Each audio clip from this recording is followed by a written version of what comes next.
समाज ने किया पूरी विरासत।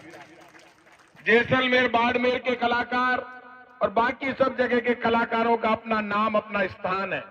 जब ये दुनिया में गाते हैं तो लगता है कि हिंदुस्तान की आन बान और शान राजस्थान से चलकर मिरासी समाज का कलाकार हमारे बीच में आया, लोग उसका स्वागत करते हैं।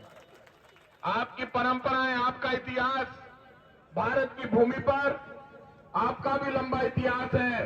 और जब आज आप सब मिलकर एक ही बात कह रहे थे कि हिंदुस्तान की ताकत है राम और रहीम का प्रेम, जब आप यहां पर जय सिया राम का नारा लगा रहे थे, उन लोगों को चुनौती दे रहा था जो भारत में धर्म के नाम पर दंगा करके लोगों को भूख से मारना चाहते हैं।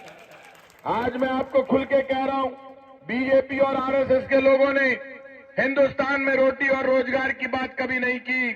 कांग्रेस की एक ही सोच है, मैं रहूं या नहीं रहूं, मेरा देश रहना चाहिए, धर्मों में प्यार और प्रेम रहना चाहिए। मंदिर, मस्जिद, गिरजाघर, गुरुद्वारे के नाम पर दंगा नहीं चाहिए भाई साहब। हिंदू और मुसलमान को रोटी और रोजगार चाहिए।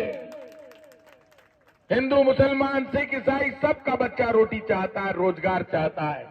आज मुझे अच्छा लगा जब मिरासी समाज के लोग कह रहे थे हॉस्टल दे दो, स्कूल दे दो, कॉलेज दे दो, हमको अधिकार दे दो, हमें एनएफएसए परिवार में जोड़ दो, रोटी चाहिए सुबह शाम।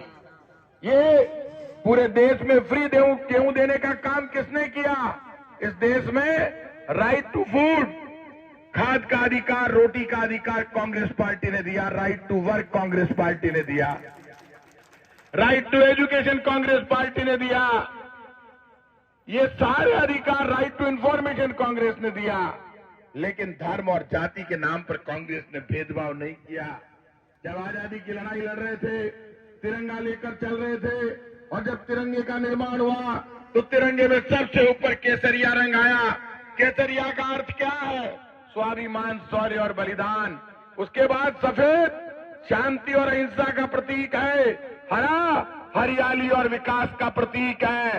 हरा, सफेद और केसरिया जब तीनों मिलते हैं तब बीच में चक्र आता है, पूरे हिंदुस्तान को आगे लेकर जाता है, दुनिया में सबसे आगे। क्या बात करते, हरे और केसरिया को लड़ाने की बात करते हो जो लोग रंगों पे झगड़ा करते हैं। अजमेर की ख्वाजा के जो मुख्य पुजारी हैं वो केसरिया पहनते हैं। झगड़ा केसरिया और हरे का नहीं है, झगड़ा मन के मैल का है।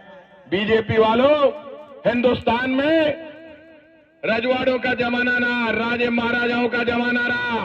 आज भी गढ़ किले अपनी कहानी कहते हैं, लेकिन किसी भी राजा ने हिंदू मुसलमान के नाम से शासन नहीं किया। तुम हिंदू मुसलमान के नाम से शासन, तुम कमजोर हो, कायर है बीजेपी के लोग, इसलिए दंगे फसाद करा के वोट लेना चाहते हैं।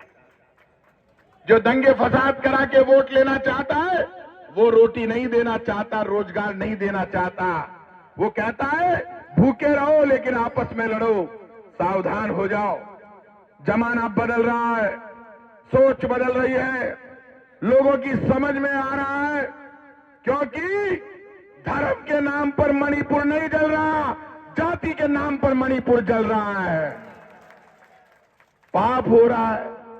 बीजेपी खड़े खड़े देख रही है, मणिपुर में महिलाओं को कपड़े उतार कर जुलूस निकाले जा रहे हैं। कहां है हिंदुस्तान की सरकार? कहां है केंद्र सरकार?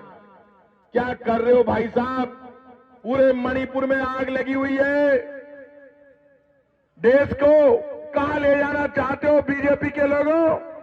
बीजेपी एकमात्र ऐसी पार्टी है, जब भारत में झगड़े फसाद होते हैं जाति और धर्म के नाम पर, बीजेपी के लोग बड़े खुश होते हैं। यहां पर जब महाराणा प्रताप और राजा मान सिंह युद्ध कर रहे थे तो महाराणा प्रताप की सेना का सेनापति हाकिम का सूरी एक मुसलमान था। जब हाकिम का सूरी मुसलमान युद्ध में मारा गया तो महाराणा प्रताप ने अपनी सेना का सेनापति दूसरे मुसलमान पीर का पठान को बनाया। क्या बात करते हैं? महाराणा प्रताप भरोसा कर रहे थे मुसलमान पे।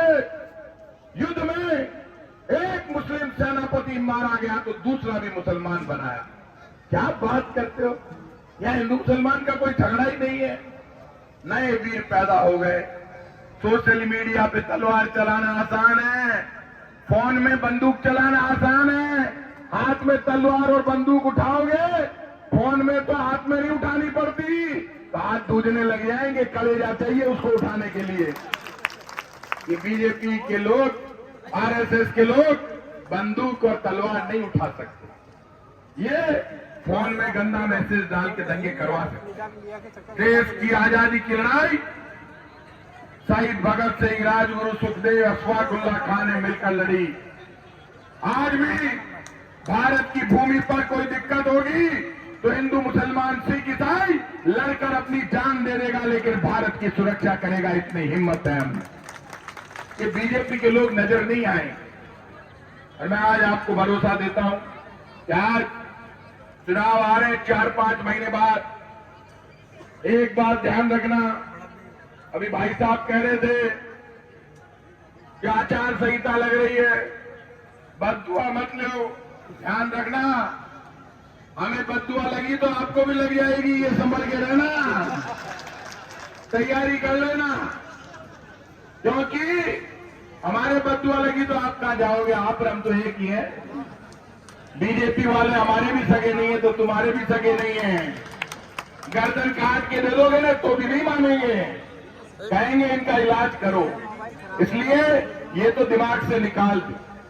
काम सारे होंगे, काम चलते रहेंगे, लेकिन एक संकल्प लेकर जाना, ये युद्ध है, ये युद्ध है भारत के सम्मान का, ये युद्ध है हिंदू, मुसलमान, सिख, ईसाई की एकता का, ये हित, और ये युद्ध है गरीब को रोटी और रोजगार का।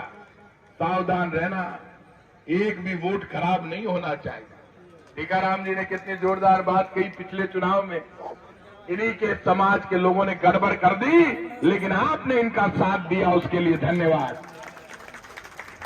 क्या बात करते हो? अभी मैं रूपाराम जी से पूछ रहा था कुछ, मैंने कहा कितना है, मैं कितना अर्थ है, कितना हो, जितनी संख्या बताई जरूरत को नहीं बाकी की, इतनी भीड़ है, होशियार आदमी है।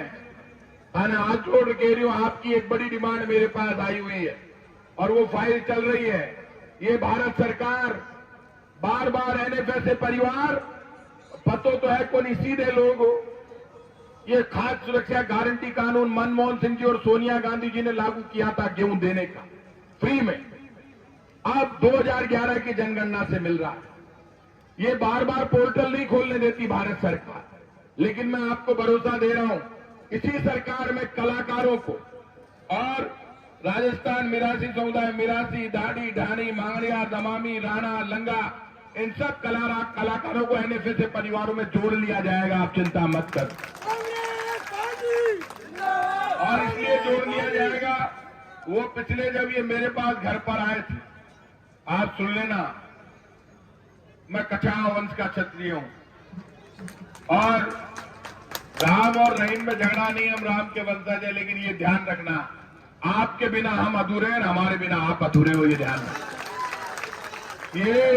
ये आप सब जानते हो, आपके बिना हमारा इतिहास नहीं है, आपके बिना हिंदुस्तान का इतिहास नहीं है, गाते आप ही हो।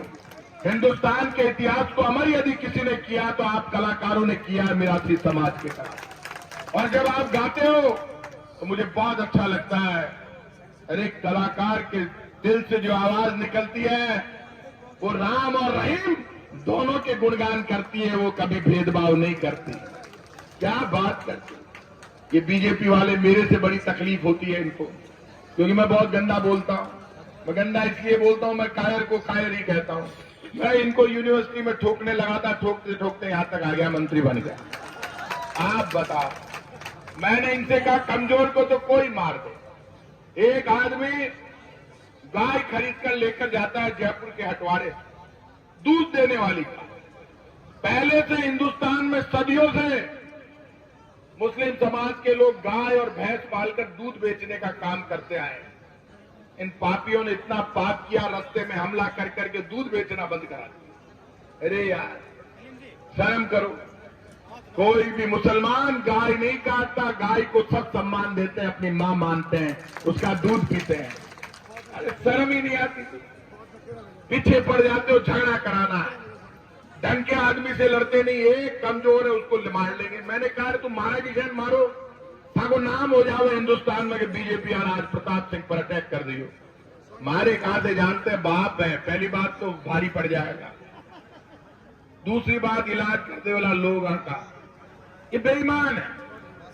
आपको खाद परिवारों से भी जोड़ देंगे, बोर्ड भी बना देंगे, काम भी कर देंगे, लेकिन ये सुन लेना, ये सब काम तो बहुत छोटी मोटी बात है।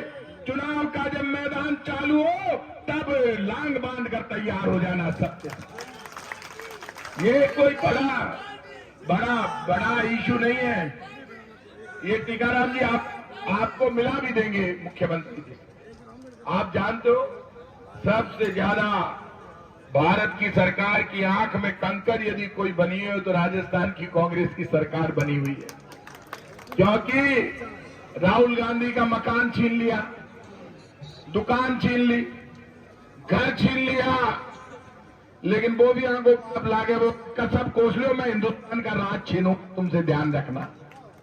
ये ध्यान रखना, वो डर नहीं रहा है, कांग्रेस डर नहीं रही है। बजरंगबली का नाम लेके कहा बजरंगबली की जय लगाओ और बीजेपी का बटन दबाओ। बजरंगबली नीचे आ गया, बीजेपी वाले जय लगा रहे थे, बजरंगबली हाथ पकड़ के हाथ के निशान का बटन दबा रहे। बजरंगबली ने राहुल गांधी का कांग्रेस का हाथ पकड़ लिया। इन बीजेपी वालों ने राहुल गांधी का मकान छीन लिया, लोकसभा की सदस्यता छीन ली। बजरंगबली ने बीजेपी वालों का मकान भी छीन लिया, कार्यालय भी छीन लिया और सरकार भी सब कुछ छीन लिया। इसलिए आप सब लोगों से कहूंगा कि आप सब लोग, ये दूसरा है